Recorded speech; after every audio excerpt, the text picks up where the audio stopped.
All right, show wrap today, and actually, Brock, an incredibly difficult show to do because you only had 3 hours, and there was at least 10 or 12 hours worth of material between the Seahawks winning, between the Huskies winning a double overtime game, the Mariners hire their manager, Eric Wedge. It's almost difficult to know where to start. Let's start with the Huskies and a double overtime game that at times looked like it was going to get away from them, but ultimately they made one or two more plays to win it. Yeah, I thought Jake was spectacular in overtime. The one thing you wanted to see was his progression in the pocket, and both his touchdown passes were lights out. We'll probably get into that a little bit more tomorrow.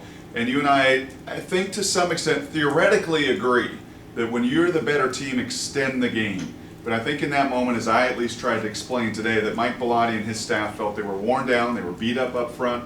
They have 3 walk-ons, and through the fourth quarter and in overtime, their run game not effective, that they wanted to pull the trigger at that moment. And I just disagree. I like Mike Riley a lot. I think he made a huge mistake at the end of that one. You've got to extend that game, go to another overtime round, and see what happens. Ultimately, I think you got more talent. You're the 24th ranked team in the country. I think eventually you win that game. But regardless, great one for the Huskies to win, and I continue to be impressed with their 2 running backs. Jesse Collier, maybe one of my most favorite players I've ever watched. For the Seahawks, this, Brock, was a game where, look, we said it's a show-me game beforehand. You got to show me. Show me what you're going to be with Marshawn Lynch. Show me what you're going to be with Russell Okung. Show me how you're going to react on the road again.